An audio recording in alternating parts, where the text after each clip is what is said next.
ketemu lagi dengan saya, Stefanus Rizal, dalam PILS, Prativi Interaktif Live Streaming. Dan seperti biasa, pada hari Kamis ini dalam acara Freddy's Journal, ya, belajar sehat bersama Dr. Freddy. Dan hari ini, saya nggak tahu nih, ini belajar sehat atau belajar malu nih.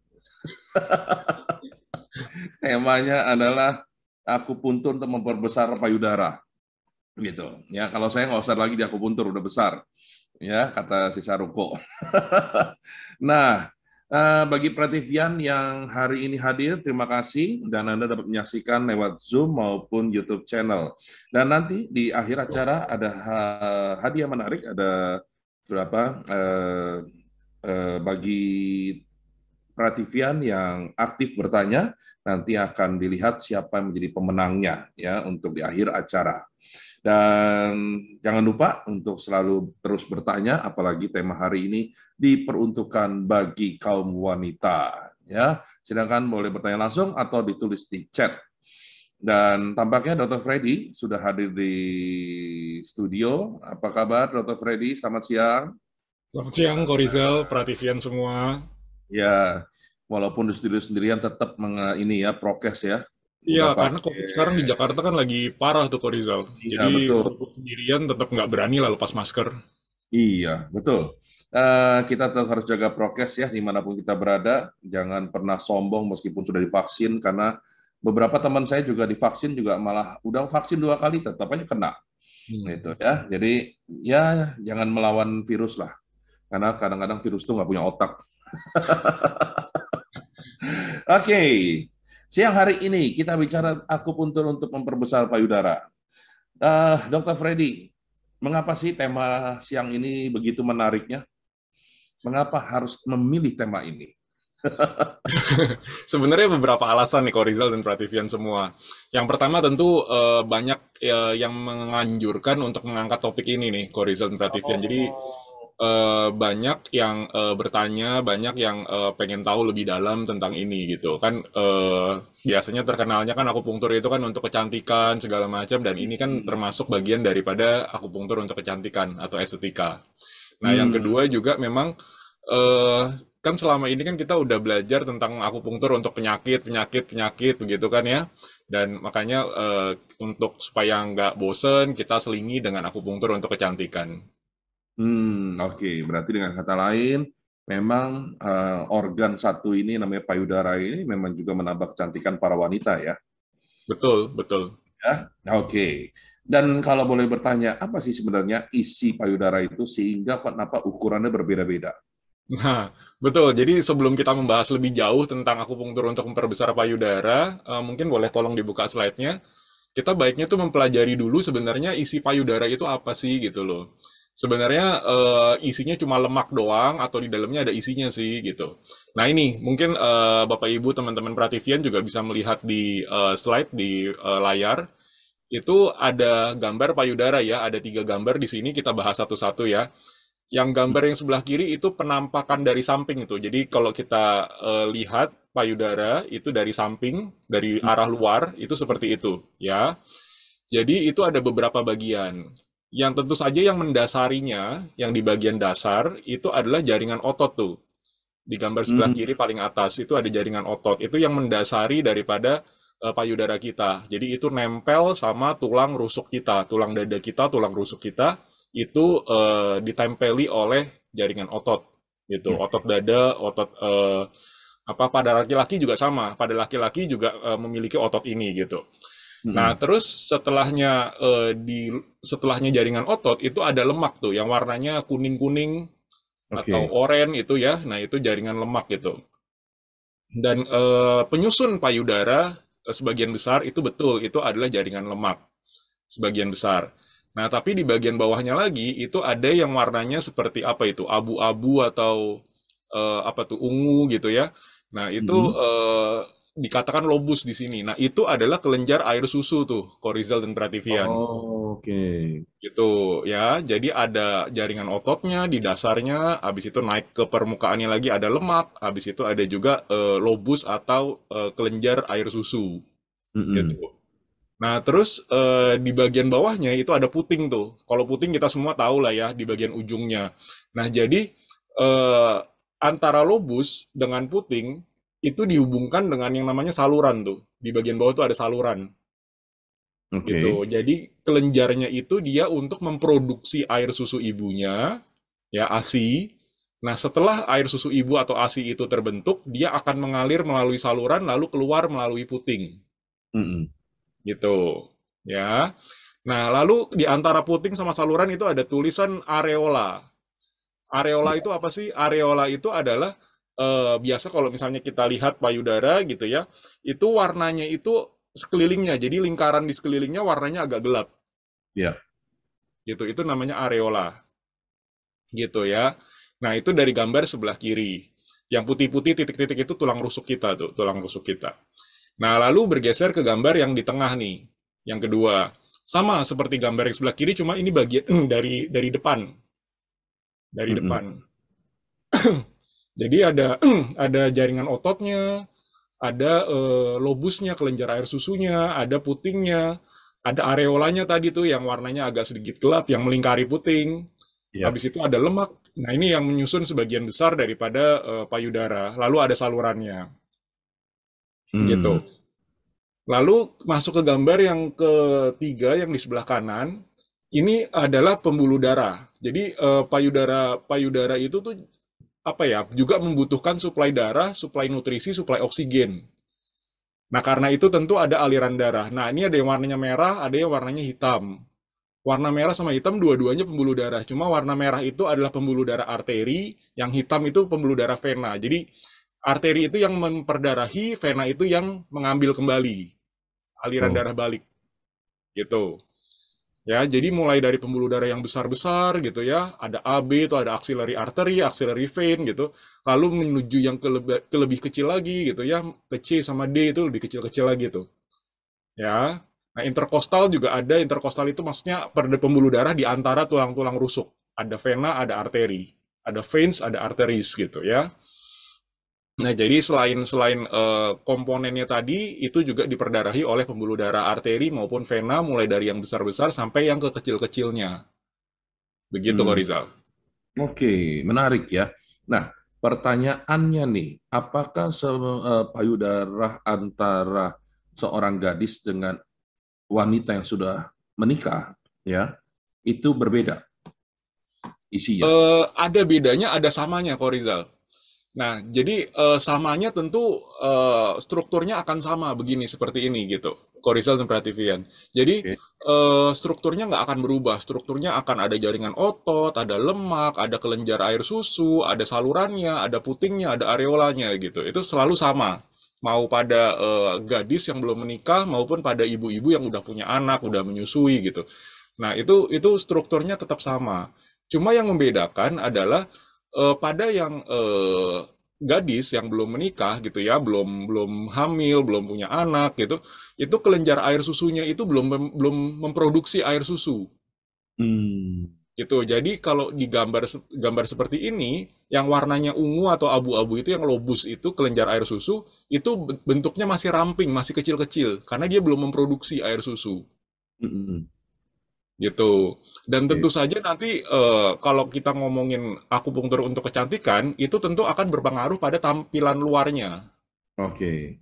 Gitu. Beda, tentu beda antara ibu-ibu yang sudah menyusui, udah punya anak, tentu berbeda dengan bentuk payudara pada saat masih gadis gitu. Karena kelenjar air susunya itu satu belum memproduksi, jadi masih kempes gitu ya, tanda kutip masih kempes gitu, kelenjar air susunya.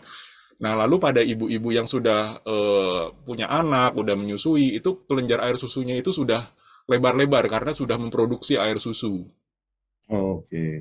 Gitu. Jadi itu bedanya. Yang lainnya sebenarnya kurang lebih masih sama kok, Rizal. Sama ya. Nah, Hmm. ini mumpung siang hari ini kita bahas tentang payudara, saya jadi penasaran nih. Ada satu hal yang dari dulu saya bertanya.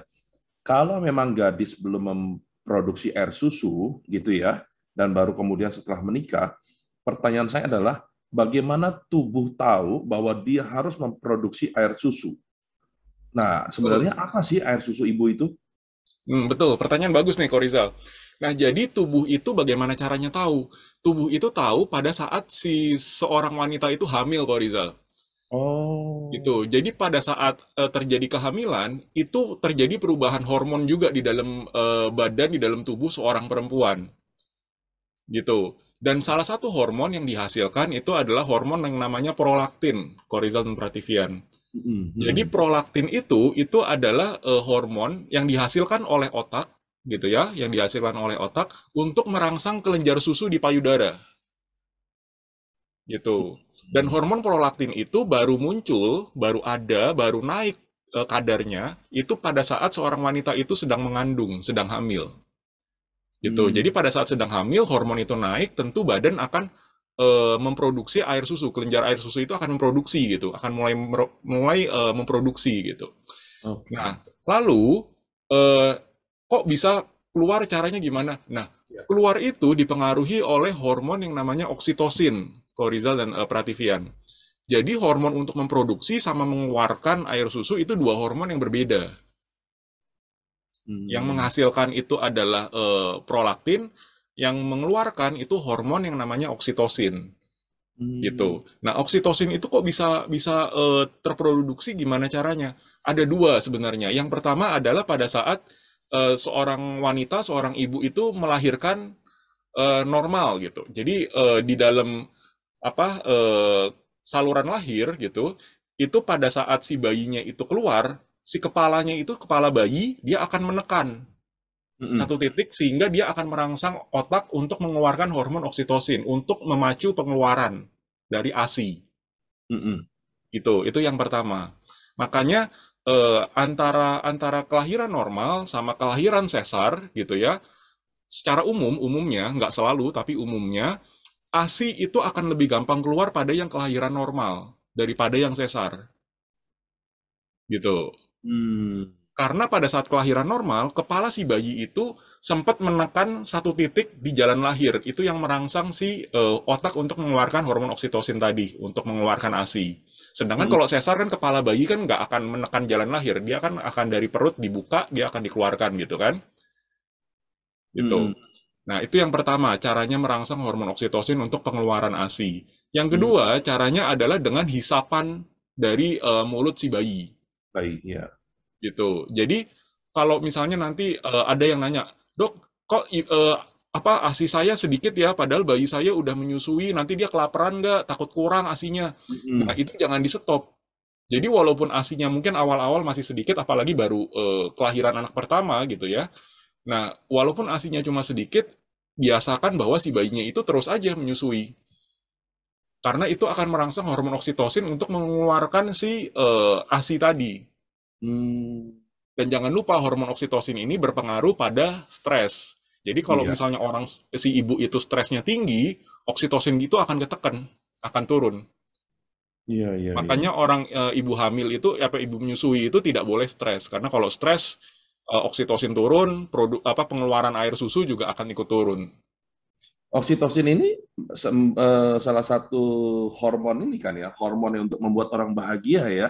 Iya, hormon Kita ada yang di awam bilangnya hormon cinta kok Rizal. hormon cinta, betul. Nah, Hmm. berarti apakah dapat dikatakan kalau misalnya seorang ibu tidak dapat mengeluarkan air susunya, ya, apakah itu apa maksudnya kekurangan apa namanya? Kehangatan, kekurangan cinta atau kurang afeksi atau gimana? Bisa kok Rizal. Karena oksitosin itu yang tadi ya namanya kan hormon cinta gitu ya. Jadi Ya. oksitosin itu baru akan dirangsang gitu ya, baru akan keluar gitu ya. Kalau si ibu itu merasakan adanya cinta, misalnya dari pasangannya, dari keluarganya gitu. Lalu juga Oh. merasakan bahwa dia itu disayang, dia merasa aman, dia merasa nyaman. Nah itu akan terjadi pengeluaran hormon oksitosin.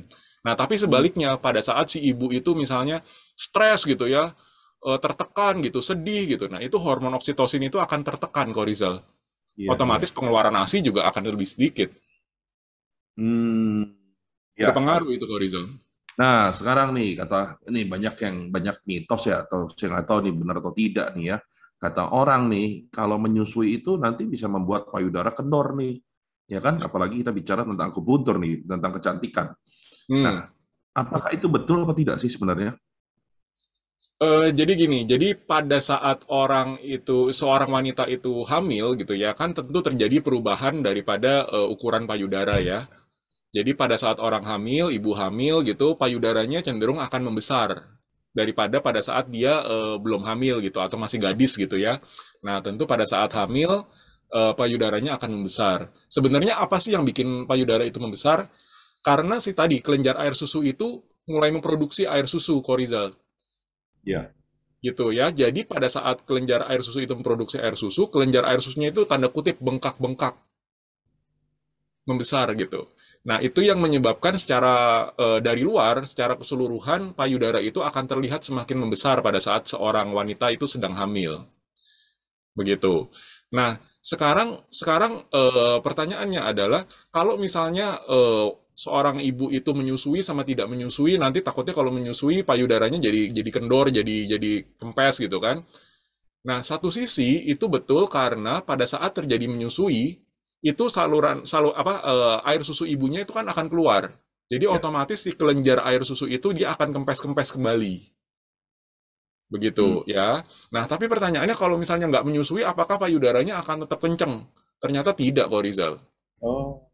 Ternyata tidak. Jadi walaupun ibu itu tidak mau menyusui karena takut payudaranya lemes atau kendor gitu ya, kelama-kelamaan dia juga akan kendor. Kenapa? Karena air susu yang tidak dikeluarkan itu otomatis akan diserap kembali sama badan. Hmm. Gitu. Jadi pada saat kehamilan payudara membesar karena kantong-kantong air susu itu terisi, jadi dia Terisi. bengkak-bengkak tanda kutip ya. Ya. Nah, kalau dikeluarin dia akan langsung kosong. Kalau misalnya tidak disusui, itu pelan-pelan dia akan kosong karena akan diserap sendiri sama badan. Jadi Oh. lama-kelamaan ya kelenjar air susu itu tetap akan kosong dan payudaranya pun juga akan mengecil kembali. Iya, iya, iya, iya. Begitu. Oke, ini pertanyaan iseng nih. Kalau fungsi puting adalah mengeluarkan air susu bagi wanita, kalau untuk pria itu apa? Nah, betul. Ini juga pertanyaan menarik kok, Rizal. Gini, jadi kalau ditanya laki-laki atau pria itu punya payudara atau tidak sih? Jawabannya punya. Gitu. Cuma bedanya pada perempuan itu payudaranya berkembang, pada laki-laki payudaranya tidak berkembang. Kecuali kalau ada penyakit yang lain segala macam, nah tentu itu bisa berubah. Tapi kalau misalnya sehat-sehat, secara umum itu seperti itu. Kalau wanita payudaranya berkembang, kalau laki-laki payudaranya tidak berkembang. Begitu ya. Nah, eh, tapi kenapa laki-laki itu bisa punya payudara, bisa punya puting juga, bisa punya areola juga gitu kan? Hmm. Nah, karena pada saat seorang manusia itu masih berada dalam kandungan, dalam rahim, semua manusia itu dilahirkan dikandung itu awal-awalnya sebagai perempuan, kok Rizal. Hah? Oh iya? Iya. Jadi eh, baik kok Rizal laki-laki, saya laki-laki gitu ya. Dulunya waktu masih di dalam kandungan, dalam rahim dan masih usia-usia kehamilan masih muda, itu kita semua itu dikandung itu sebagai perempuan gitu. Nah, lalu kok bisa berubah, Dok, jadi laki-laki? Karena pada saat terbentuknya testis, terbentuknya alat kelamin laki-laki gitu ya, alat kelamin pria, nah hormon laki-laki mulai bekerja. Walaupun jumlahnya masih sedikit tentu ya, nanti akan banyak pada masa akil balik, pada masa puber gitu. Nah, tapi selagi masih di dalam kandungan, sudah terbentuk testis, sudah terbentuk alat kelamin laki-laki, hormon testosteron, hormon laki-laki, hormon pria, itu juga akan bekerja walaupun jumlahnya masih sedikit. Dan itu yang menyebabkan tanda-tanda kelaki-lakian kita. Payudara tidak berkembang, terus otot-otot kita, otot-otot yang laki-laki justru lebih berkembang gitu ya. Dan nanti kalau sudah akil balik, sudah puber, suara juga sudah mulai berubah, mulai muncul kumis, jenggot gitu ya, jambang atau apalagi bulu di kelamin gitu ya. Nah, itu tanda-tanda kelaki-lakian itu mulai muncul. Nah, Hmm. tapi dari sejak kandungan pun itu sudah mulai muncul walaupun jumlahnya sedikit sejak terbentuknya testis atau alat kelamin laki-laki. Oh, Jadi oke. awalnya perempuan semua nih Korizal. Awalnya perempuan, tapi kemudian dalam pertumbuhan di dalam kandungan masuklah hormon lelaki gitu ya, Ya, laki testosteron. testosteron itu. Oke. Nah, kalau misalnya pada wanita bentuk payudara itu besar kecilnya ditentukan karena kandungan lemaknya.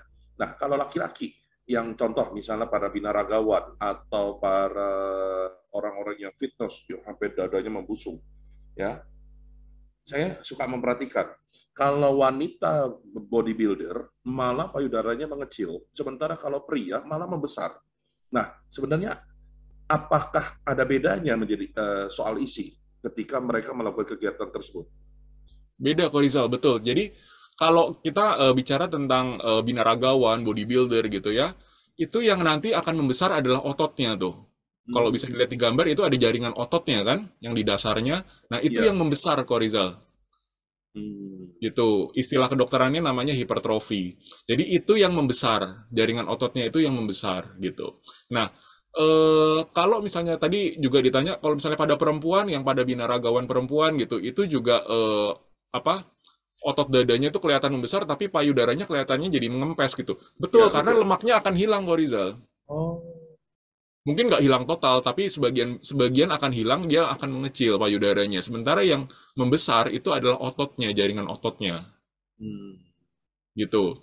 Lain halnya dengan kalau laki-laki misalnya obesitas gitu ya, itu kelihatannya seperti punya payudara kok Rizal. mm-mm.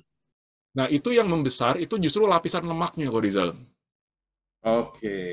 Gitu. Jadi kalau laki-laki dia kelihatan punya payudara, payudaranya besar gitu ya. Nah itu yang besar itu adalah lemaknya. Itu kondisi penyakit yang namanya ginekomastia istilah kedokterannya. Oh, Gitu. Nah, tapi kalau secara umum tidak. Secara umum itu laki-laki itu lemaknya itu ya segitu, ototnya ya segitu gitu, tidak berkembang gitu. iya, Sedangkan kalau iya. perempuan dia akan berkembang. Hmm. Kayaknya ibu-ibu siang hari ini senang banget nih dengan penjelasan ini karena tadi ada penjelasan bahwa setiap janin yang pertama keluar wujudnya pasti wanita. Waduh, kayaknya luar biasa nih ya, menarik sekali nih gitu. Nah, sekarang kalau kita bicara tentang payudara, apa sih hubungannya dengan kehidupan sosial manusia itu sendiri atau wanita itu sendiri di dalam kehidupan saat ini, ya kan? Karena ya ada juga ya wanita-wanita yang memang benar-benar punya body goals gitu ya, tapi ada wanita-wanita juga yang cuek gitu. Nah, kira-kira gimana? Betul. Kalau misalnya kita bicara tentang payudara, tentang kecantikan, tentang estetika gitu ya, kan tujuannya kan adalah supaya lingkungannya jadi semakin baik ya, semakin diterima pasangan, jadi nggak minder pada saat ketemu dengan wanita lain yang mungkin payudaranya lebih besar begitu kan. Nah, tapi apakah ada ukurannya seperti itu? Nah, Ya, ternyata ada ukurannya dan sudah ada penelitiannya, Korizal dan Bapak Ibu teman-teman para TV-an. Mungkin boleh tolong digeser ke slide berikutnya. jadi maksudnya ada ukuran standarnya gitu ya? Betul. Oke. Nah ini, jadi bisa dilihat di layar, di slide. Jadi ini publikasinya tahun 2019, gitu ya. 2019, publish online tuh, 27 September 2019. Nah, kalau nanti ada yang mau mencari apa jurnal lengkapnya, bisa dicari di internet. Judulnya ini, Stereotypical and Actual Associations of Breast Size, jadi ukuran payudara dengan mating relevant traits. Jadi tentang lingkungan yang tentang mating lah, tentang berpasangan seperti itu. Gitu. Pada penelitian ini diambil data-data itu jadi ada beberapa. Jadi yang pertama itu ada attract gitu ya. Keterangannya ada di bawah tuh. Attract itu artinya physical attractiveness, ketertarikan secara fisik gitu. Lalu yang kedua adalah desire. Desire itu pengertiannya adalah sexual desire. Itu di bagian bawah ada keterangannya, sexual desire, keinginan untuk seksual gitu ya. Hasrat lah, hasrat seksual. Yang ketiga adalah socio-sex. Ini artinya socio-sexual orientation. Yang berikutnya adalah fertility, jadi artinya fertilitas, kesuburan, reproductive efficiency. Yang berikutnya lagi adalah lactation, artinya adalah lactational efficiency. Jadi seberapa sanggup si perempuan itu menyusui, laktasi itu menyusui, gitu ya. Terus yang berikutnya adalah wife, marital attractiveness, jadi artinya ketertarikan untuk menikah, dinikahi gitu. Yang berikutnya adalah lover, sexual attractiveness, ketertarikan seksual. Yang berikutnya adalah faith, kesetiaan, faithfulness. Berikutnya lagi adalah IQ. Jadi di sini juga dilihat nih IQ-nya nih antara wanita yang payudara kecil, sedang dan besar. Wow. IQ-nya intelligence, terus abis itu yang terakhir adalah work, gimana kerjanya, work atau diligence, ya, kerajinan apa segala macam. Nah, di sini ada tiga, jadi masing-masing parameter ini ada tiga yang diukur. Jadi payudara yang kecil, yang warnanya abu-abu muda, Ya. lalu payudara yang average, yang sedang, dan yang warnanya hitam itu adalah payudara yang big, yang besar, gitu. Jadi di sini dapat kita lihat nih, contohnya misalnya yang attract dulu nih, yang paling kiri, attract. Nah, ternyata payudara yang kecil itu tingkat attract-nya, tingkat ketertarikan secara fisiknya itu rendah, paling rendah. Sedangkan yang payudaranya ukuran sedang maupun besar itu lebih tinggi. Walaupun sedang dan besar itu bedanya tidak terlalu banyak ya, tapi kalau dibandingkan dengan yang ukuran payudara kecil itu bedanya cukup jauh itu. Ya. Gitu.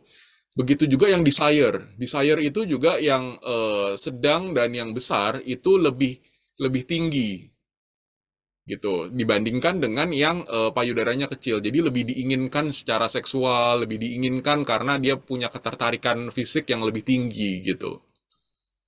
Lalu berikutnya juga sama, sosioseks itu juga yang sedang dan yang besar itu lebih tinggi daripada yang payudara ukuran kecil. Nah, ini ada juga yang menarik nih, fertility.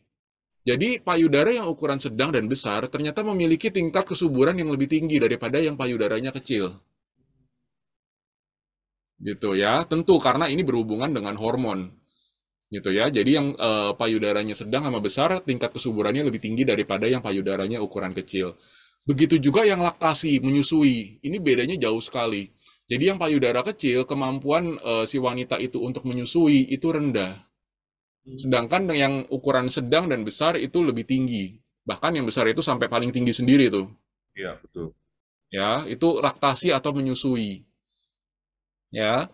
Lalu kriteria untuk dijadikan istri, wife ya, wife marital attractiveness, ketertarikan untuk di tanda kutip dinikahi gitu ya. Itu yang sedang dan besar itu tinggi, cukup tinggi. Bahkan yang sedang itu paling tinggi dibandingkan yang besar. Iya. Gitu. Sedangkan kalau yang kecil tetap lebih di bawah, lebih rendah. Hmm. Gitu. Lover juga sama. Lover juga sama bahwa yang payudara yang ukuran sedang dan besar tetap lebih tinggi daripada yang payudaranya ukuran kecil.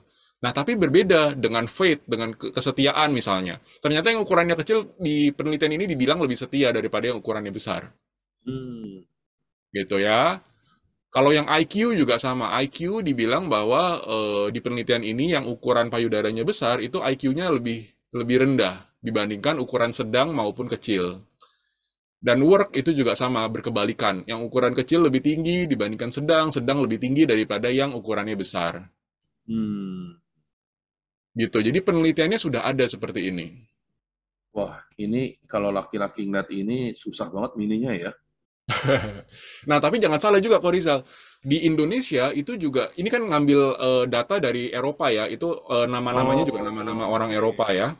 Nah, itu subjek penelitiannya adalah orang-orang Eropa, wanita-wanita Eropa. Nah, kalau di Indonesia belum ada penelitian yang mendetil seperti ini, baru ada penelitian bahwa laki-laki itu lebih suka payudara yang besar, apa yang kecil, apa yang sedang sih kalau di Indonesia.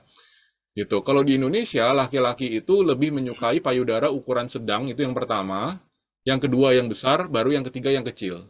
Hmm. Jadi urutannya seperti itu kalau di Indonesia. Tapi benar nih kata ajakan Dokter Sally, kalau gitu kita mesti bikin dong, gitu. Karena gini, kalau artinya gini, kalau kita bicara tentang penelitian ini, ya dari attract sampai lover, ini dengan kata lain tidak bicara usia dong ya. Artinya mau ketika dia ingin dicintai atau dia ingin menarik, mau usia berapapun dapat melakukan ini dong. Bisa, Ibaratnya, bisa, betul. iya, artinya dapat memperbesar payudara untuk mempercantik dirinya, begitu ya, Betul, dengan kata betul. lain ya. Iya. Nah, ini kalau untuk wanita sepertinya dari attract sampai lover nih. Nah, tapi kalau untuk pria ini berat ini. Karena ketika milih yang besar belum tentu ada IQ-nya.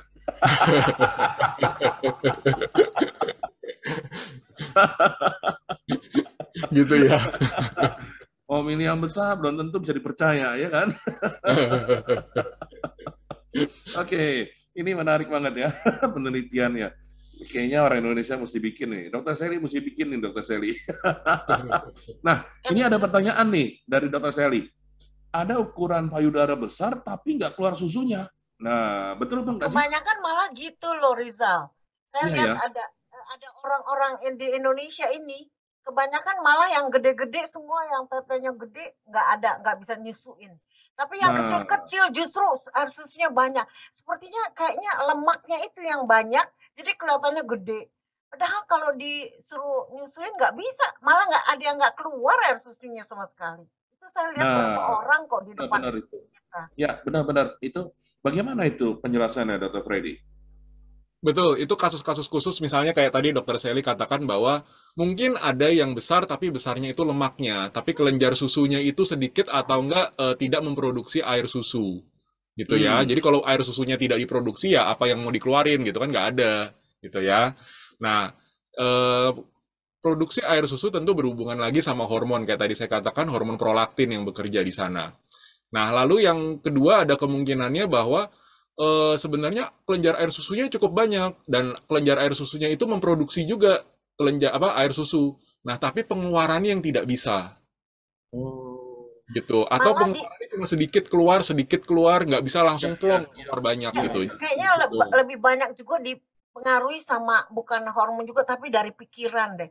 Jadi kalau memang punya suami yang nggak bener gitu kan, jadi kesel kan nih si istri, anaknya nangis terus. Kenapa? Air susu nggak keluar kok. Itu yang saya liatin. Hmm, Nah, jadi juga pengaruhnya di otak tuh besar. jadi Ya. mempengaruhi banget ya, gitu ya. Betul. Pengaruhnya ke hormon oksitosin yang tadi, kok Rizal. Kalau Ya, misalnya si betul. ibu itu merasa sedih, merasa stres, tertekan gitu ya. Nah, itu Ya. oksitosinnya akan tertekan juga, nggak tinggi. Nah, tapi Mm-mm. kalau si ibu itu merasa disayang, merasa aman, merasa nyaman gitu ya, merasa happy, seneng gitu. Nah, itu hormon oksitosin dia akan meningkat tinggi dan itu akan merangsang pengeluaran daripada ASI. Jadi percuma dong kalau dia tambah hormon apa laktas apa tadi hormon apa yang untuk Oksitosin, bukan yang prolaktin, untuk prolaktin ya. prolaktin. Prolaktin. Percuma untuk menambah air susu, tapi kalau ada kenyataannya dibuat stres juga Oh gitu iya, ya, terlalu tegang juga, jadi percuma sebenarnya. Jadi harus memang benar-benar sikap atau apa cara pikirnya yang juga harus berubah ya, betul. gitu. Kalau itu betul, kalau Lisa. Betul. Ya, ya, ya. Ya, ini semakin menarik. Nah, sekarang kalau kita tahu bahwa misalnya ada definisi, diklasifikasikan antara kecil, sedang, dan besar, gitu ya. Tadi, nah, tadi dalam apa namanya tabel tadi, sebenarnya mana yang standar? Yang disebut standar itu yang mana, Dr. Freddy, untuk ukuran payudara? Nah, kalau dari penelitian tadi, Korizal kan ada yang ukuran kecil, ukuran sedang, dan ukuran besar ya, gitu Ya, ya.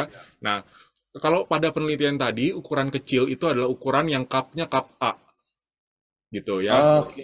Jadi kita akan belajar apa sih cup itu gitu ya. Nah, mungkin ada praktikan yang belum tahu apa itu cup gitu. Jadi kalau yang ukurannya kecil itu cup A, ya. Kalau yang ukurannya sedang itu cup B dan C, gitu ya, dan ukuran yang besar ya di atasnya C gitu, bisa D, bisa E dan sebagainya gitu ya, Ya, itu yang ukurannya besar kalau pada penelitian tadi. Nah, tapi ya. kalau misalnya di Indonesia standarnya standar wanita-wanita di Indonesia itu sebagian besar itu cupnya cup B kok Rizal, Jadi gitu. Asia, Eropa itu berbeda juga ya ukuran payudaranya kan ya? Betul, betul. Kalau di Indonesia rata-rata cup B. Mungkin ada yang cup C, tapi biasanya jumlahnya lebih sedikit daripada yang wanita cup B. Hmm, Gitu. Yang lebih tinggi lagi cup D, cup E gitu mungkin ada juga, cuma lebih sedikit lagi. iya ya. Kalau saya cupcake aja lah. Oke, berarti dengan bagaimana cara yang benar menentukan ukuran payudara? Kalau kita Nah ini, bicara payudara sebagai kecantikan. Nah, betul. Nah ini, mungkin boleh tolong dibuka slide-nya. Jadi buat teman-teman Bapak Ibu Prativian yang belum tahu gitu ya, atau mungkin kalau yang laki-laki kan nggak pernah beli BH, jadi nggak tahu gimana caranya gitu ngukurnya. Nah ini cara ngukurnya. wow, Ya, jadi ada yang namanya top bust sama under bust itu di gambar yang paling atas. Ya, yang garis biru sama garis merah. Jadi oke, diukurnya itu berdasarkan patokan dua garis ini. gitu. Jadi top bus itu artinya adalah melingkar, lingkaran dada. Oh, Jadi dari depan melingkari punggung gitu ya, samping, depan gitu. Jadi bentuk lingkaran. Tapi oke. lingkarannya itu berada tepat di atas puting susu. Jadi puting susunya, puting payudaranya itu termasuk gitu.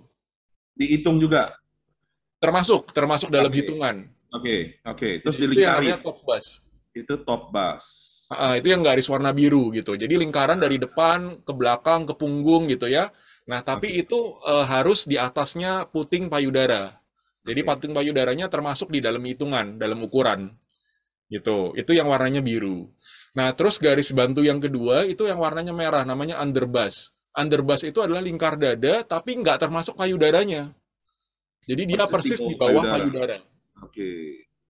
Persis di bawah payudara. Dia buat lingkaran juga dari depan ke samping ke punggung gitu ya, bikin lingkaran, pakai meteran baju biasanya kan ada ya meteran baju begitu. Nah, tapi itu tidak diikut sertakan payudaranya. Jadi itu di bawah payudara persis. Jadi itu ke tulang dada lah, ke tulang rusuk gitu. Gitu. Nah, itu patokannya dua garis bantu ini. Gitu Hmm, ya. Nah, terus setelah ketemu angkanya, top bus angkanya berapa senti, underbus angkanya berapa senti, lalu dihitung selisihnya, Korizal dan Prativian, dihitung pengurangannya. Yang top bus itu biasanya rata-rata akan lebih tinggi angkanya daripada yang underbus, ya. gitu ya, akan lebih tinggi angkanya. Nah, yang biru kurang yang merah. Oke. Nah, yang biru kurang yang merah. Nah, dapat angkanya berapa tuh selisihnya? Nah, kalau selisihnya udah ketahuan, nah baru dimasukin ke tabel itu yang di bawah, di gambar yang sebelah bawah. Gitu ya. Hmm, Itu di bagian kiri kan ada bus size cups itu ya. Kita lihat yang ya, situ aja, yang atasnya nggak usah dilihat, yang dari situ aja. Jadi ya. ada yang cup A, ada yang B, C, D, D, E, itu ya, F, G, H, I, bahkan sampai J gitu ya. Nah, itu ukuran cup, ukuran daripada payudara.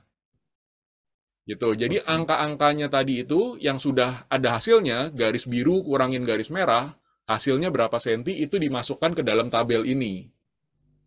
Hmm, Gitu. Misalnya pengurangannya hasilnya dapatnya misalnya 78 gitu ya.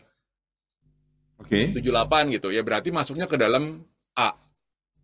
78. Oh, oke di sini. Berarti Gitu. A. Ya. Atau misalnya selisihnya misalnya dapatnya 80. Nah, itu biasanya masuknya ke cup B gitu. Sorry, Red. Ini ada US, UK segala. Kalau yang Indonesia pakai yang mana? Nggak usah, ini yang di bawah, pakai yang di bawah. Kalau yang itu atas Eropa semua. Oh, ini atas semua Eropa. Nggak usah Ini diperhatikan. pakainya yang di bawah Oke. aja. Mm-mm. Oke. Gitu. Jadi nanti dilihat dulu underbusnya berapa kok Rizal. Ya, ya, Yang warnanya merah itu diukur dulu berapa misalnya. Misalnya underbusnya misalnya 65 gitu ya. ya. Misalnya 65 gitu kan underbusnya tuh 65 tuh. Itu kan masuk ke dalam angka kolom yang 63 67 tuh. Oke, 63, 67. Ya, betul. Kelihatan ya underbus itu 63 67 kan kolom yang paling kiri tuh. Ya. Ya. Nah, itu baru kita lihat bawahnya tuh. Hmm, Gitu. Itu masuknya cup apa? oke. Gitu. Ya, jadi kalau selisihnya misalnya 78 gitu ya, berarti masuk cup A. Misalnya apalagi, misalnya selisihnya misalnya 84, ya berarti masuknya cup D. Oke. Gitu. Jadi nanti Tapi dari sini tapi ini baru sesuai ketahuan dari cupnya cup underpass-nya apa. ya. Jadi selisih, tapi juga sesuai dengan underpass-nya dia ya. Iya, betul. Oke. Betul. Gila ya, ini ukuran payudara sampai seperti abjad alfabet gini. Jadi jangan kalau misalnya beli payudara itu juga kalau saran saya sih beli payudara beli BH itu yang tepat gitu. Beli beli BH yang tepat. Jadi jangan sampai kegedean atau malah kekecilan gitu. Jadi Efeknya apa kalau untuk kecantikan? kalau Bukankah misalnya kata gini, kalau kata wanita kan gini, kalau saya kekecilan kan lumayan, jadi lebih kelihatan lebih menonjol. Oh, kalau sekali-sekali nggak apa-apa kok Rizal itu kan buat kecantikan ya, buat oke. penampilan, keindahan penampilan gitu ya. Jadi apa supaya kelihatan lebih besar, lebih kelihatan menonjol gitu. Kalau sekali-sekali nggak apa-apa. Tapi kalau misalnya terus-terusan seperti itu, sehari-hari juga dipakai seperti itu, jangan lupa bahwa di payudara kita itu, di payudara wanita itu punya aliran darah kok Rizal. Oh, Jadi kalau misalnya pakai BH yang terlalu ketat, terlalu kenceng gitu ya, memang akan kelihatan menonjol. Tapi kalau terus-terusan aliran darah itu juga akan ketekan. Malah berbahaya untuk kesehatan ya. Kesehatan maupun untuk kecantikan payudaranya sendiri.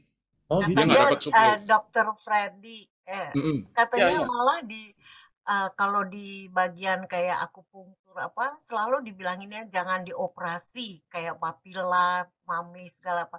Itu padahal liwatnya meridian tuh di situ bisa sampai ada 9 meridian. Jadi makanya kalau sampai ada kanker tuh sedapat mungkin dipertahankan dia punya papila mami. Betul gak? Iya, betul. Oh ya. Papila mami itu puting payudara ya, Bapak Ibu teman-teman Prativian, Oh, kalau ada yang belum mengerti, papila mami itu puting payudara. Jadi kalau misalnya ada tumor atau ada kanker gitu ya, kalau misalnya mau diambil gitu ya, sebisa mungkin papila mami atau puting payudaranya itu dipertahankan. Kalau mungkin, tapi kalau misalnya penyebarannya ternyata sudah melibatkan itu ya nggak ada pilihan lain selain dibuang juga. tadi namanya apa? Papila mame. Ya, itu istilah kedokteran ya, papila mami. Oh hebat ya. Sehingga Mami itu jadi mami itu payudara. ya Istilah betul. kedokteran untuk payudara. Payudara milik papi gitu ya maksudnya ya. Apa? Emangnya maminya papi. Iya. Oke, baik. Menarik. Jadi belilah sebenarnya kalau mau beli bra sesuai dengan ukuran yang telah di ini ya.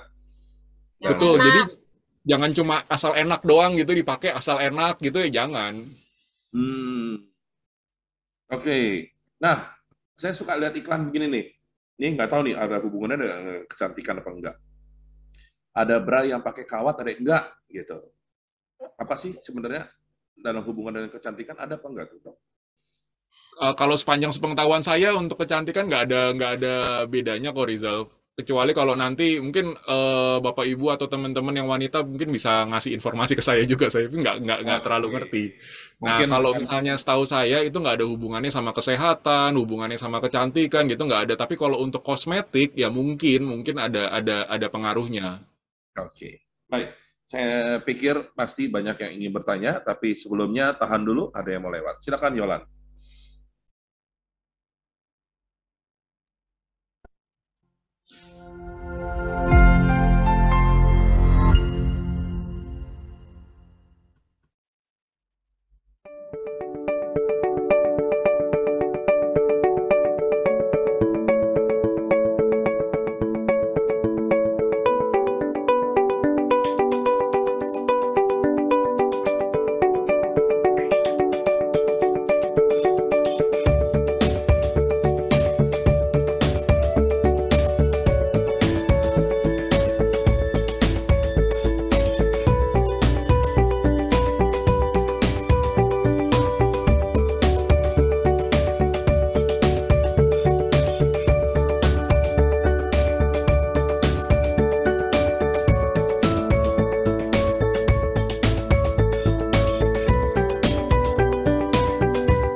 MK merupakan kepanjangan dari M yang berarti menata dan K yang artinya keluarga.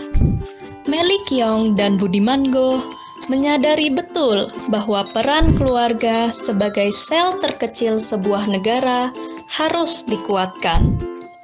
Untuk itu, berdasarkan praktek-praktek pengasuhan anak yang baik dari Meli Kiong dan bagaimana membangun hubungan keluarga dengan anggota keluarga seperti pasangan, orang tua, mitra kerja, anak, sampai ke tetangga, akhirnya disarikan oleh Budiman Goh sebagai parenting yang berkonsep yang diberi nama Mindful Parenting MK. Harapan Melikiong dan Budiman Go yaitu agar mindful parenting bisa menjadi DNA setiap orang tua dalam keluarga. Maka, Melikiong sangat aktif mensosialisasikan ke masyarakat mengenai mindful parenting MK lewat buku-buku yang beliau tulis, seminar-seminar, dan di masa pandemi ini lewat webinar yang diadakan melalui Zoom. Namun Melikiong merasa tidak cukup hanya belajar dari seminar atau workshop.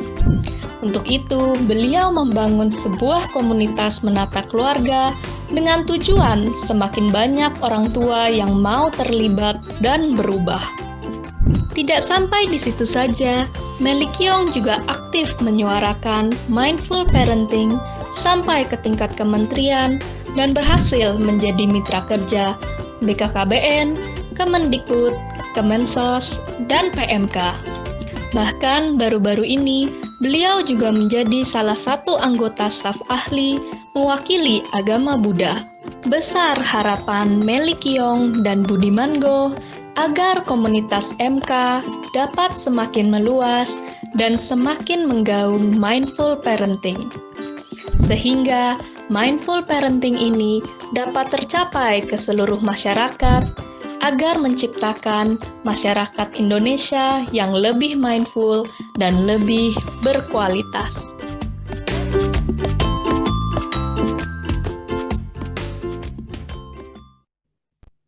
Ya, kita kembali lagi. Itu tadi sekilas tentang Sang Epra TV. Ya, apalagi di masa COVID kayak gini kita melakukan transformasi, tapi sayang saat ini ya sedang daerah merah semuanya ya, Jakarta ya. Dan mindful parenting seperti biasa itu dari Melikiong bersama Sang Epra TV kerjasama. Dan besok nantikan acara untuk mindful parenting. Kita kembali lagi ke Freddy's Journal ya. Tentang akupuntur untuk memperbesar payudara. Oke, mungkin kalau ada yang ingin bertanya silakan. Kalau sehubungan dengan akupuntur untuk payudara, ya tadi ini Dr. Sally apa bilang? Oh, pakai kawat bawahnya apa nih? Gimana sih Dr. Sally ngomongnya? Kan katanya ada pakai kawat segala. Kan Ya. BH-nya ditaruhin, bra-nya ditaruhin kawat bawahnya supaya jadi benjolannya kelihatan bisa lebih naik. dikeatasin jadi supaya kelihatan lebih gede, lebih mantep gitu. Itu Padahal pakai si kawat. kecil. Oh, berarti kalau mau lebih menonjol lagi jangan pakai kawat ya, pipa perawon Ya. mungkin. Kalau kalau nggak pakai kawat kan melepas gitu kan kayak ceplokan telur ntar. Ceplokan telur. Oke. Oke, tadi kita sudah bicara tentang payudara, tentang isinya, lalu tentang air susu ibu, kita juga sudah bicara tentang ukuran, ya kan? Nah, sekarang nih, kalau kita bicara tentang ukuran dan bicara tentang kehidupan sosial. Nah, tadi kan kalau tadi itu kan penelitiannya di Eropa ya, Dr. Freddy ya. Betul. Gitu ya. Nah, karena belum ada penelitian di Indonesia, nah kira-kira seberapa pentingkah akupuntur untuk memperbesar payudara sehingga kelihatan cantik pada wanita-wanita di Indonesia ini? Iya, jadi sebenarnya kalau misalnya di Indonesia maupun di Eropa maupun di bagian dunia lain gitu ya, saya pikir sama kok Rizal, pentingnya seberapa pentingnya kurang lebih sama. Jadi kalau misalnya pentingnya untuk memperbesar ukuran payudara yang kecil gitu ya, itu di bagian negara bagian manapun, di daerah bagian manapun, atau ras apapun, suku apapun, itu saya pikir nggak akan jauh berbeda kok Rizal. Karena berpatokan pada penelitian tadi itu dengan ukuran payudara yang semakin besar gitu ya, itu juga akan menambah kualitas lingkungannya gitu. Jadi kualitas misalnya dalam hubungan dengan suami, hubungan dengan pasangan, ataupun kualitas dengan teman-temannya atau kualitas dengan pergaulannya gitu. Jadi si perempuan itu tidak lagi merasa minder, tidak lagi merasa apa ya inferior gitu dibandingkan dengan mereka. Gitu. Lebih percaya diri lah, Korizal. Jadi sebenarnya sebenarnya lebih pada menambah kepercayaan diri ya. Betul, Gitu. betul. Jangan sampai dia merasa saya kok lahir sebagai perempuan tapi sehari-hari kelihatan seperti pria gitu ya. Gitu. Kan Betul. kadang-kadang malah pria mindernya sama pria lagi.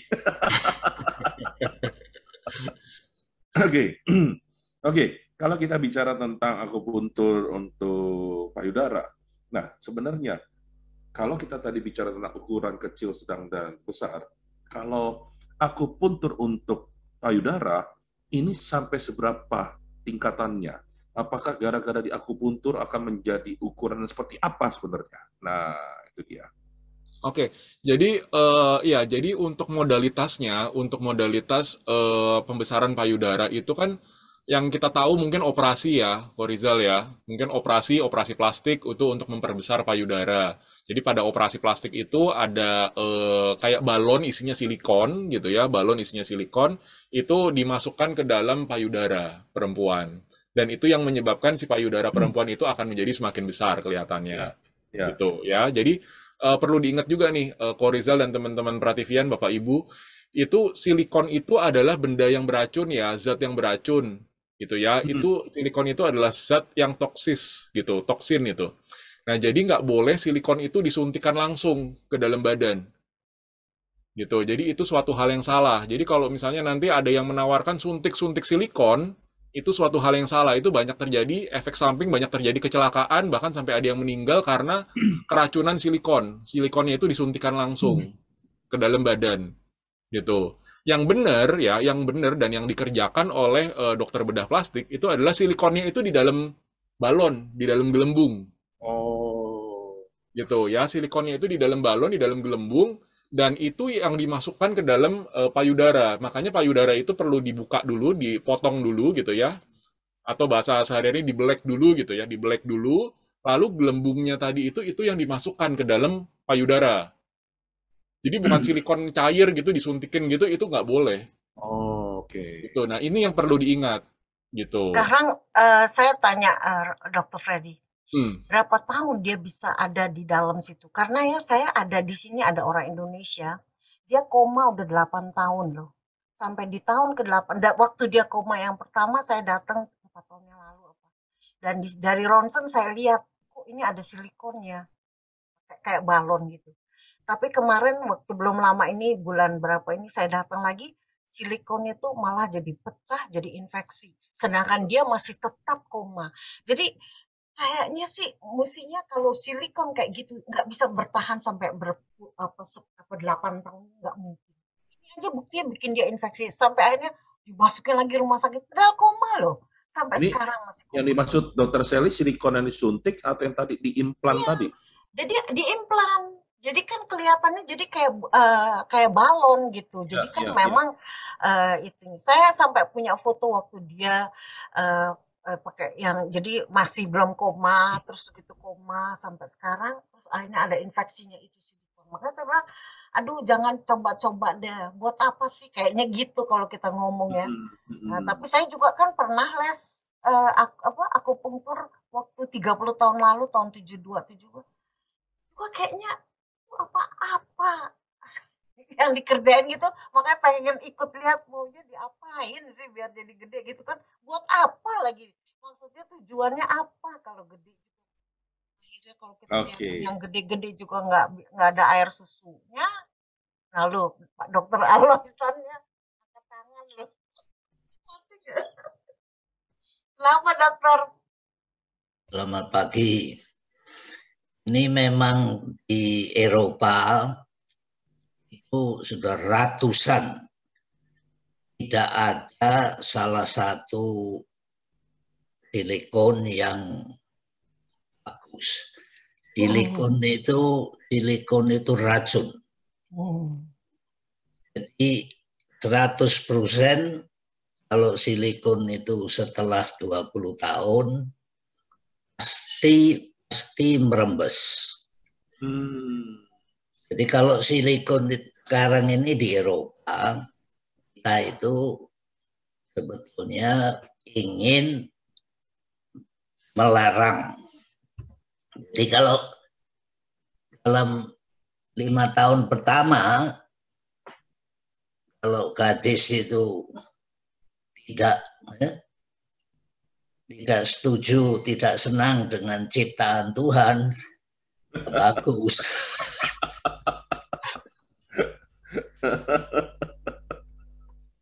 Yang penting itu kalau gadis itu atau perempuan itu tidak bisa komunikasi bagus dengan suaminya, ya pasti cari silikon. Kalau sudah dapat silikon, 20 tahun yang akan datang, kalau kita melihat di seluruh tubuh, hampir 100%. Jadi itu kan ada yang koma. Di sini itu mungkin mereka itu harus setengah tahun cari di Google dulu. Apa gadis-gadis itu pintar? Bisa cari di Google. Lihat akibatnya apa itu. Kalau kamu silikon itu ditemukan di kuku, di kulit, di semua. Jadi kalau kamu mau nyoba silikon ya silahkan. Iya, oke. Thank you, Dok. Jadi dikuatkan kembali ya bahwa silikon itu racun ya. Oleh karena itu mengapa siang hari ini kita bicara tentang akupuntur gitu ya. Nah, sebelum kita bicara lebih lanjut, ini ada pertanyaan dari Dr. Freddy. Ini dari si Saruko.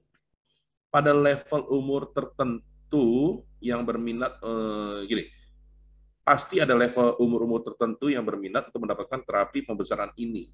Apakah betul ada level usianya untuk melakukan pembesaran payudara lewat namanya akupuntur?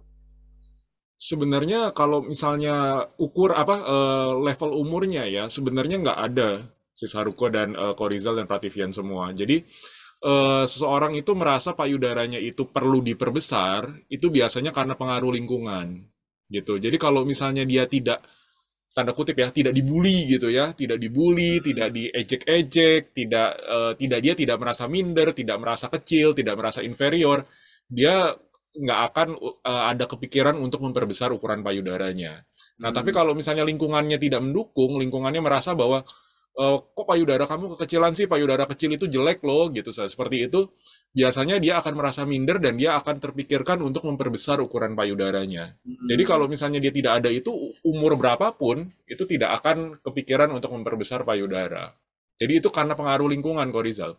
Bahkan bisa juga bisa juga gara-gara pengaruh pacarnya ya, atau Bisa, suaminya betul. gitu ya. Betul. Ya. Nah, kalau begitu, ini ada pertanyaan si Saruko yang kedua. Kalau begitu, apakah terapi akupuntur untuk memperbesar payudara ini bisa membantu para wanita yang pada dasarnya produk ASI-nya sedikit? Iya, jadi kalau misalnya itu akupunktur untuk ASI memang ada lagi.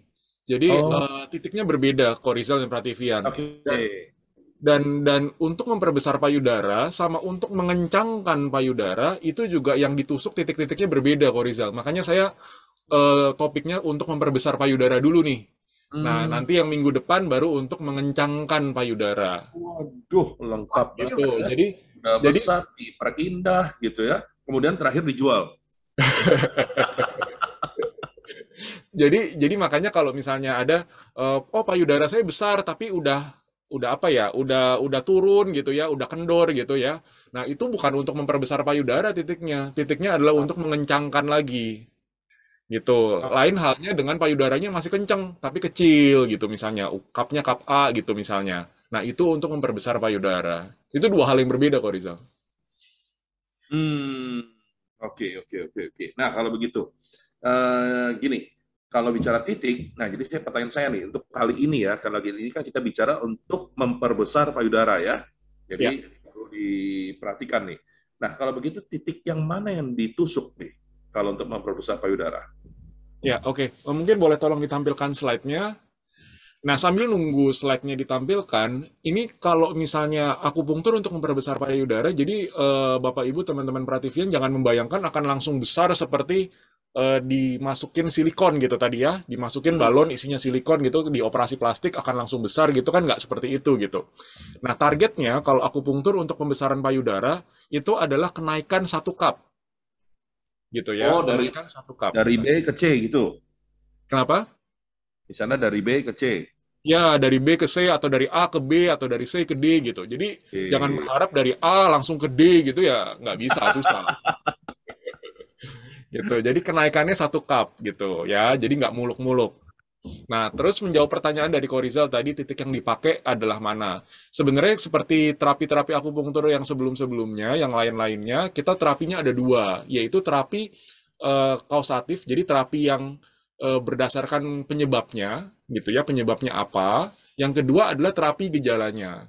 Nah, kalau pada topik bahasan kita pada siang hari ini, itu adalah untuk memperbesar payudara, tentu yang gejalanya adalah payudara yang dirasa kurang besar gitu kan, payudara yang kecil. Nah, Ya. lalu penyebabnya apa? Misalnya penyebabnya ada kelainan hormonal gitu. Misalnya ada kelainan hormonal, tentu kita akan tusuk titik-titik yang hormon gitu ya. Misalnya karena si pasiennya itu nggak mau makan, kurang makan ya, otomatis kan kurang nutrisi ya.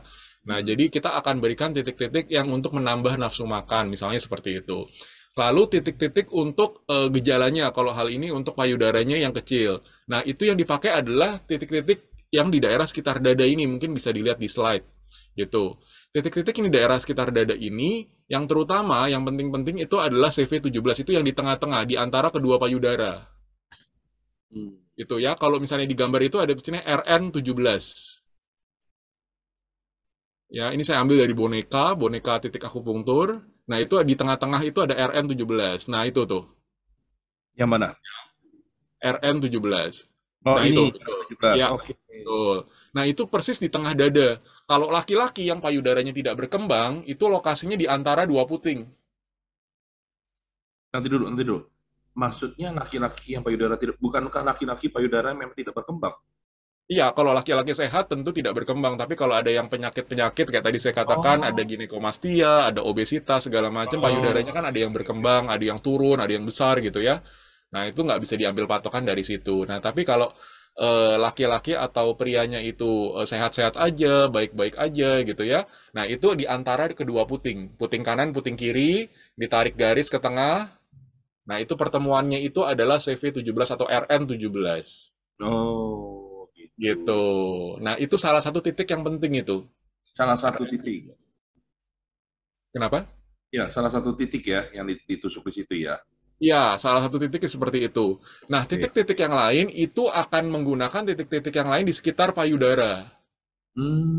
Di sekitar payudara, gitu ya. Nah, tapi jangan lupa bahwa di bawah titik-titik itu ada organ yang namanya paru-paru. Jadi Ya. nusuknya itu nggak boleh sembarangan gitulah ya, nggak boleh sembarangan karena takutnya nanti kena paru-paru, itu efek sampingnya, resikonya. Hmm. Gitu. Jadi nusuknya itu nggak boleh sembarangan karena akan resiko nusuk paru-paru. Nah, kalau nusuk paru-paru akan muncul pneumotoraks segala macam, itu bahaya. Oke. Gitu ya. Jadi nusuknya itu nggak boleh sembarangan, harus hati-hati. Nah, tapi lokasi-lokasi titiknya itu di sekitar payudara kita. Tapi puting payudara atau papila mame tadi, kata dokter Sally, papila mame atau puting payudara, itu tidak boleh ditusuk. Oh, Ya, puting payudara itu tidak boleh ditusuk. itu kayaknya daerah sensitif ya. Iya, daerah sensitif itu tidak boleh ditusuk. Itu sama seperti alat kelamin kita, baik Oh. pria maupun wanita, baik penis maupun vagina, dan puting payudara itu tidak boleh ditusuk. Gitu ya. Jadi kalau misalnya mau ditusuk, tusuklah titik-titik di sekitarnya, di sekelilingnya. Lalu yang penting jangan lupa adalah di CV atau RN17 ini, di tengah-tengah payudara. Gitu. RN17 atau CV17 ini relatif aman karena di bawahnya itu ada tulang keras, tulang dada. Ya. Gitu. Nah, tapi kalau yang lain yang di sekelilingnya tadi itu, jangan lupa itu bawahnya paru-paru. Oke. Gitu. Oke. Gitu kok, Rizal. Oke. Sebelum saya lanjutkan pertanyaan, ini ada Ibu Sri ingin bertanya. Silakan Ibu Sri.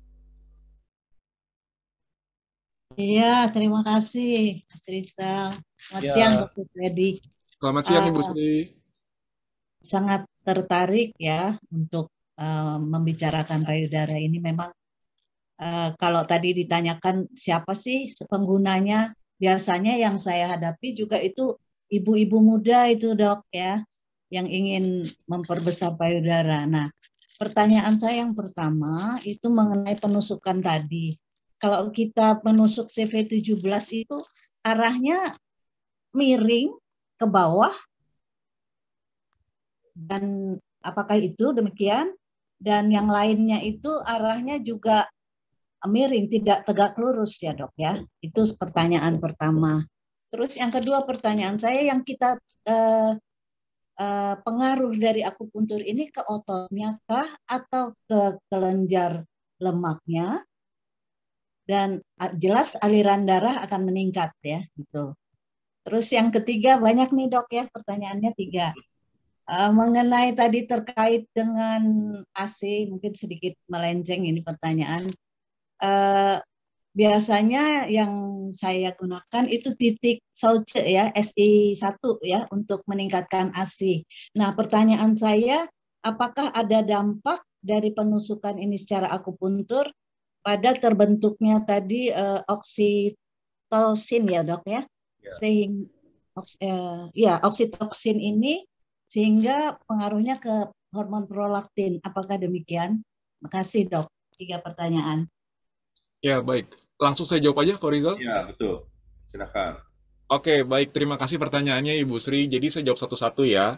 Yang pertama adalah penusukan titik CV17 atau RN17 tadi yang di tengah dada itu maupun titik-titik yang lain. Betul, arahnya itu harus miring, Ibu Sri. Jadi arahnya itu nggak boleh perpendikular atau tegak lurus gitu ya, nggak boleh. Jadi penusukan pada titik CV17 atau RN17 tadi itu arahnya miringnya ke bawah, Ibu Sri. Gitu, miringnya ke arah bawah. Jangan miring ke atas. Kenapa jangan miring ke atas? Karena di tengah, di tulang dada kita itu, dia punya lubang kecil. Jadi kalau misalnya pas lagi apes, terus jarumnya masuk ke dalam lubang situ, itu bisa menyelakai organ yang di bawahnya. Itu ada jantung, ada paru-paru gitu ya, terutama jantung di tengah sini. Gitu. Jadi kalau mau menusuk CV17, betul arahnya miring, tapi arah miringnya itu ke arah bawah. Gitu ya, itu yang pertama. Ya. Lalu yang kedua, untuk titik-titik yang lain di sekitar payudara, ya, tusuknya juga sama Ibu Sri. Jadi jangan perpendikular atau tegak lurus. Itu bahaya kena paru-paru di bawahnya. Gitu. Nanti bisa bikin pneumotoraks kalau misalnya tembus sampai ke dalam pleura. Gitu. Jadi pleura itu selaput paru-paru. Nah, jadi disarankan penusukannya itu juga miring. Nah, kalau yang di sekitarnya ini miringnya bebas Ibu. Mau miring ke atas boleh, mau miring ke bawah boleh, miring ke samping boleh. Gitu. Tapi yang penting miring dan dangkal Ibu. Jadi nggak boleh terlalu dalam. Gitu ya. Itu pertanyaan pertama. Terus yang kedua adalah apa tadi ya? Efeknya itu penusukan Oh apakah ya. otot atau ke jaringan lemak, yang jelas meningkatkan peredaran darah ya. Betul, betul. Kalau untuk peningkatan peredaran darah itu betul, Bu. Lalu yang kedua, efeknya adalah di peningkatan lemaknya, Ibu. Jadi kalau kelenjar air susu itu nggak akan bisa bertambah. Ya. Gitu. Kelenjar air susu itu nggak akan bisa bertambah di akupunktur, lalu kelenjarnya tadinya 1 jadi 2, 2 jadi 3 gitu, nggak bisa.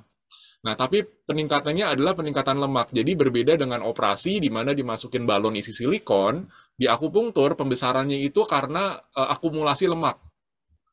Gitu. Ya, akumulasi lemak yang menumpuk di payudara perempuan. Nah, makanya targetnya adalah peningkatan 1 cup, nggak bisa terlalu banyak. Gitu ya, peningkatannya 1 cup. Jadi kalau untuk pembesaran payudara, targetnya adalah lemak di payudaranya, Ibu Sri.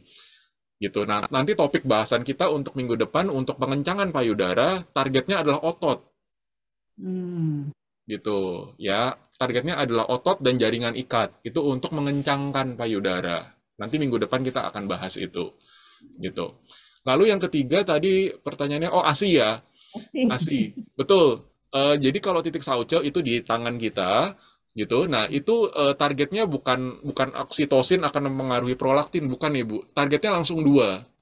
Titik itu targetnya langsung 2. Targetnya ke hormon oksitosin langsung dan ke targetnya ke prolaktin langsung. Gitu. Jadi bukan melalui oksitosin lalu ke prolaktin, bukan. Langsung Langsung mempengaruhi ya. oksitosin iya, mempengaruhi prolaktin juga iya. Jadi produksinya akan dipengaruhi, diperbanyak dengan hormon prolaktin, lalu pengeluarannya juga akan diperlancar dengan hormon oksitosin juga tadi itu. Ya, Gitu. Titik Sauco bisa ditusuk, bisa juga dimoksa, Ibu. aku pressure juga ya. Akupresur juga boleh di rumah dilakukan sendiri sama pasien gitu boleh. Ya. Oke, Dok. Makasih, Dok. Sama-sama, Ibu. Terima kasih, Bu Sri. Nah, jadi Dr. Freddy, jadi modalitasnya apa aja nih selain jarum? Karena tadi kalau bicara dengan Ibu Sri, bisa dipakai moksa, bisa akupressure. Selain itu ada lagi kah yang lain? Yang penting kalau untuk pembesaran payudara, selain jarum, listrik, Korizal. Oh, Gitu. Jadi nggak bisa cuma ditusuk tinggal gitu, agak susah untuk memperbesar. Jadi perlu diberikan listrik, perlu dirangsang titik-titik itu tadi yang saya bilang. Bisa Di nambah segi- lagi nggak, Dok?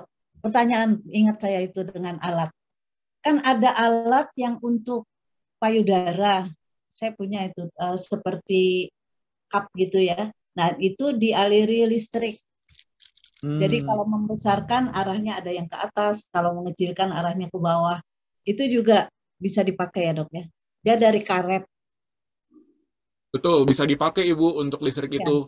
Ya. Kalau misalnya itu karena dia listriknya itu kan dia nempelnya di kulit ya Bu ya. Jadi dia Ya. kan nggak ditempelkan ke jarumnya kan, Enggak, langsung ke kulit aja langsung karena ke dia kulitnya bentuknya kan. seperti karet ya.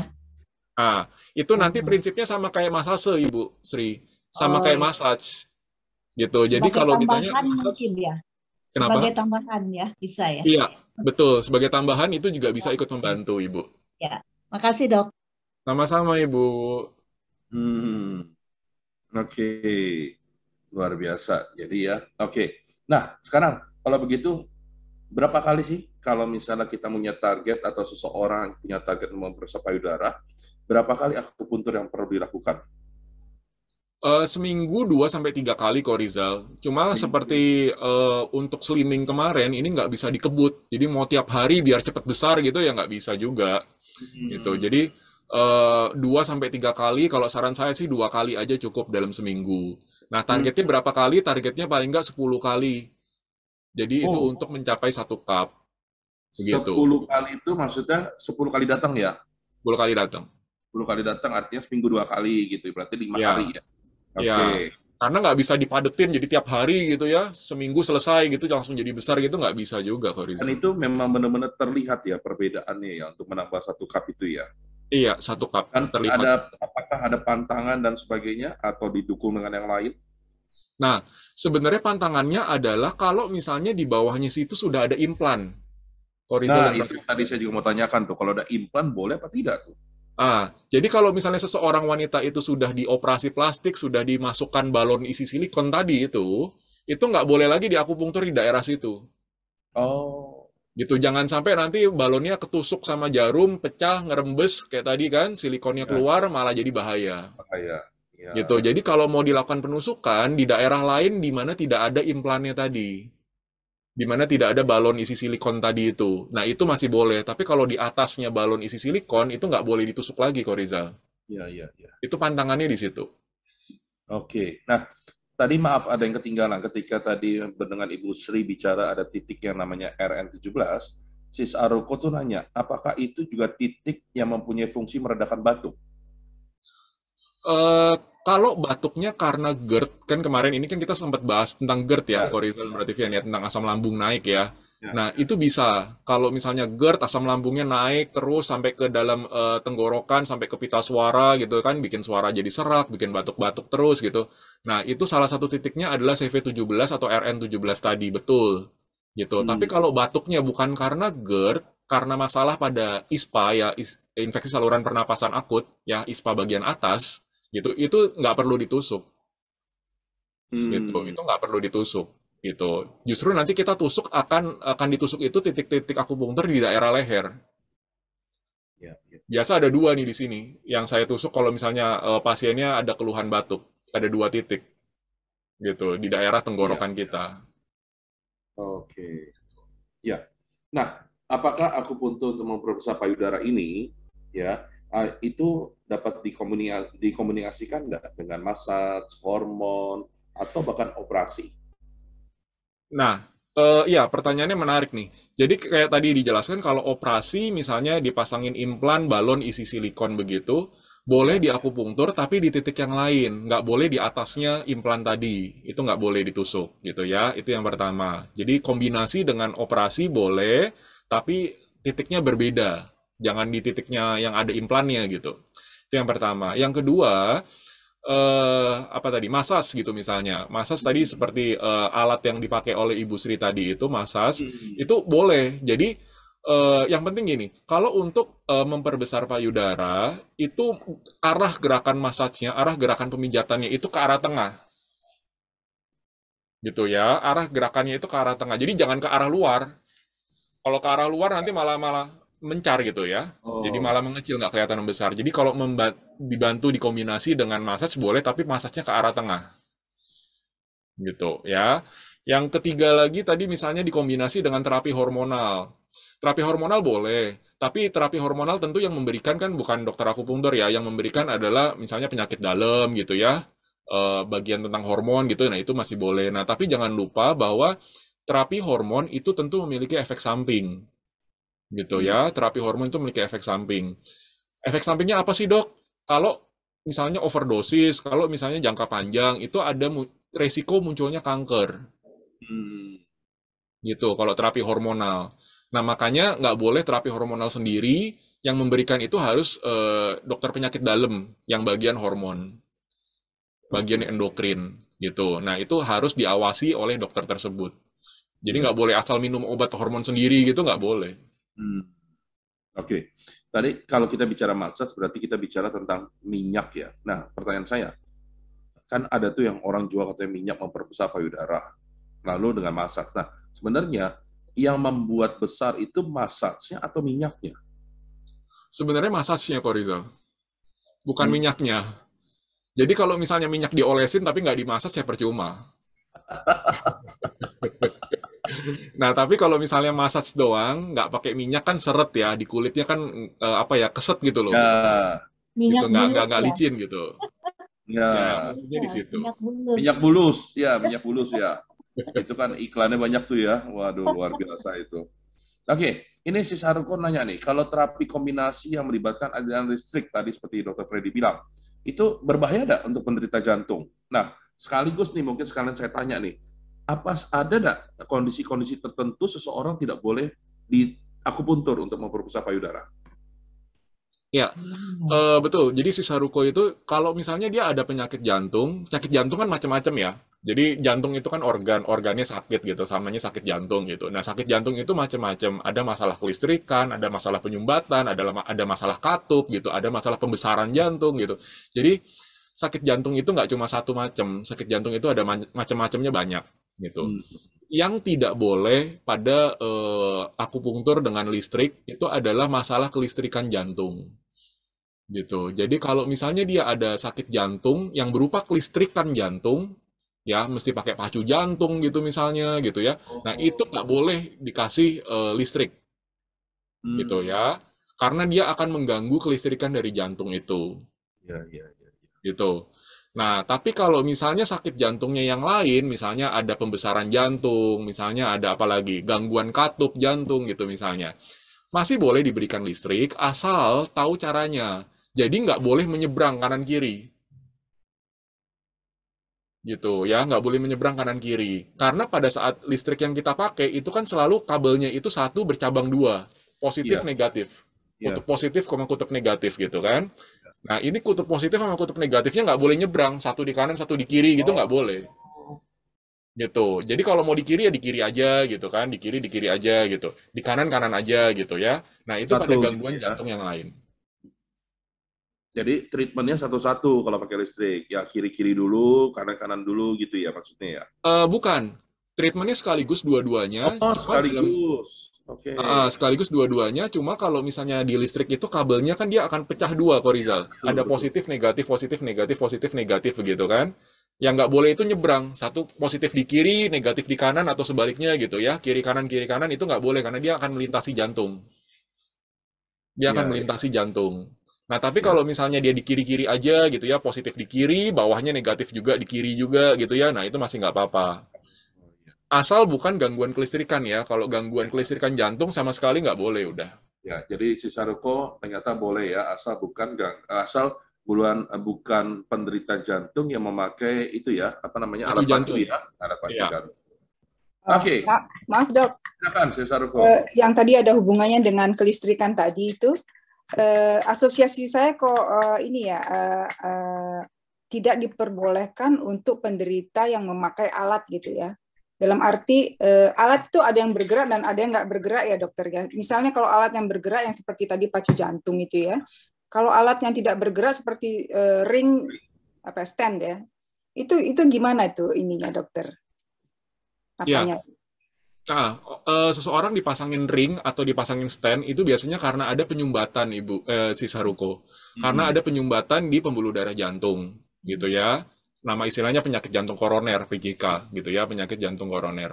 Nah, itu masih diperbolehkan menggunakan listrik, jarum disambungkan ke listrik masih diperbolehkan tadi, tapi tidak boleh menyeberang tadi.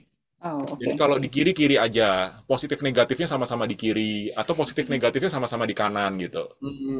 Gitu, nggak boleh menyeberang. Iya, iya, iya. Jadi itu bukan masalah kelistrikan, tapi masalah di pembuluh darah jantung. Iya, iya. Makasih dok. Takutnya kalau Sama-sama, nyebrang Ibu. si Saruko cincinnya lepas gitu. Nanti Dijual mesti aja bro. ganti pakai gelang ya. Iya ember. Oke, menarik. Ya, ini apa namanya? Saya mau tanya nih, Dr. Freddy. Mungkin ini menjadi pertanyaan terakhir ya, karena tidak terasa loh. Kita bicarakan tinggal 5 menit lagi waktunya nih, ya. Nah, saya mau tanya nih, jikalau ketika sudah diakupuntur, ya, payudara membesar, apakah ada kemungkinan ketika selesai akupuntur dalam jangka waktu tertentu payudara akan kembali kepada posisi semula? Nah, apakah ada sesuatu saran atau maintenance untuk tetap pada kondisi yang sudah diperbesar? Iya, Gimana, oke. Mungkin boleh tolong ditampilkan slide-nya. Nah, jadi betul kok Rizal. Jadi kita kan nggak bisa melawan waktu ya, kita nggak bisa melawan usia kita gitu. Jadi perlu Bapak Ibu teman-teman ketahui juga bahwa bisa dilihat di slide, ukuran payudara itu dipengaruhi oleh berbagai macam hal. Yang pertama keturunan gitu. Jadi kalau misalnya punya orang tua yang payudaranya besar, ya mungkin anaknya akan mendapatkan payudara yang juga ikut besar. Begitu juga sebaliknya. Kalau kecil ya kemungkinan anaknya juga akan mendapatkan payudara yang lebih kecil. Begitu juga usia. Usia semakin tambah usia gitu ya, semakin lansia, itu ukuran payudara juga akan makin lama makin mengecil. Gitu ya. Jarang sekali kita lihat kan misalnya nenek-nenek umur 80, umur 90 payudaranya masih gede gitu kan jarang sekali gitu kita lihat. Kalau yang alami ya, tanpa operasi segala macam. Lalu yang ketiga adalah pengaruh menstruasi. Biasanya siklus menstruasi itu berpengaruh pada ukuran payudara. Pada saat mau PMS, mau menstruasi, itu biasa ukuran payudaranya agak sedikit membesar tuh. Nanti setelah menstruasi selesai, dia payudaranya akan kembali lagi ke ukuran semula. Yang berikutnya lagi kehamilan. Jadi misalnya ibu lagi hamil, payudaranya akan semakin membesar. Gitu ya, karena kan tadi sudah dijelaskan untuk mempersiapkan menyusui, persiapan menyusui. Nah, tapi kalau misalnya nanti kehamilannya sudah selesai, ya payudaranya dia akan kembali lagi. Begitu juga diet, seperti tadi diketahui, dikatakan juga, kalau misalnya dietnya itu kurang gizi, malnutrisi, kekurangan gizi, ya otomatis payudaranya juga tidak bisa berkembang. Gitu. Nah, lalu yang terakhir adalah penyakit. Misalnya ada penyakit kayak tadi kalau pada laki-laki ada ginekomastia, gitu ya, itu akan memperbesar ukuran payudara laki-laki. Atau misalnya ada tumor, ada kanker, nah itu juga ukuran payudara akan dipengaruhi, gitu. Nah, terus kalau pertanyaannya apakah akan kembali ke ukuran semula?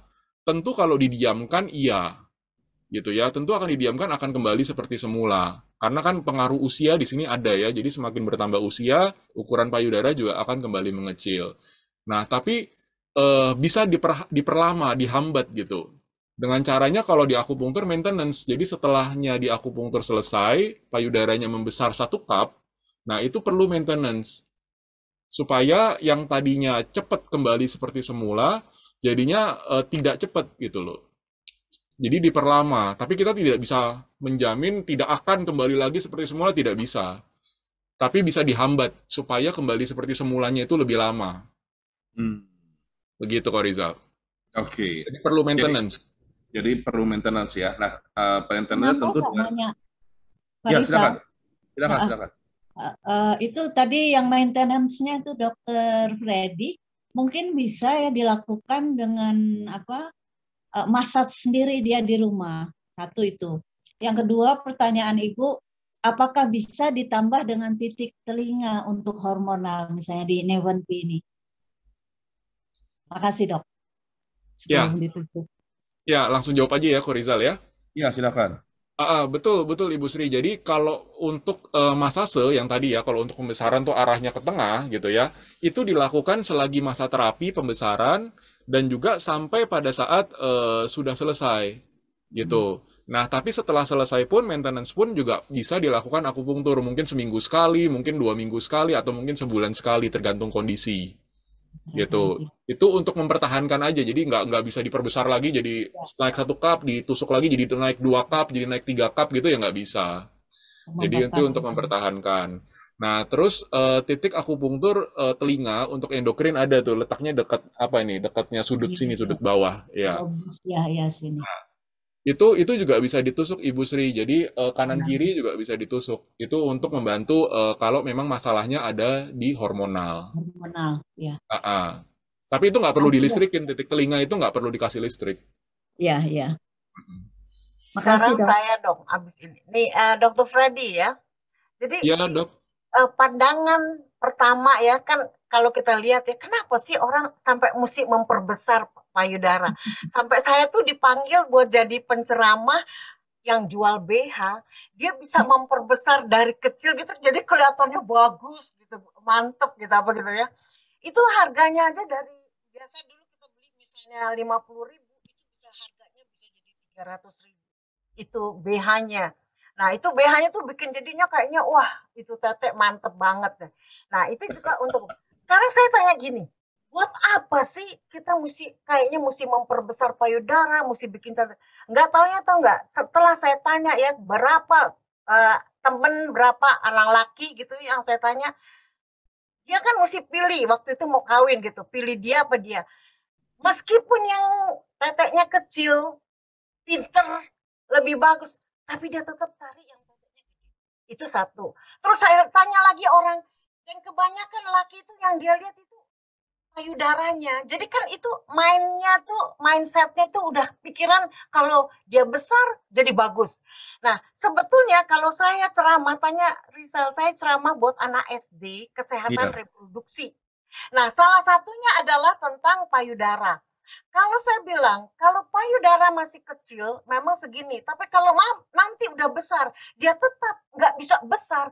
Itu buat kita mestinya tahu, confidence-nya mesti ada. Kita percaya diri.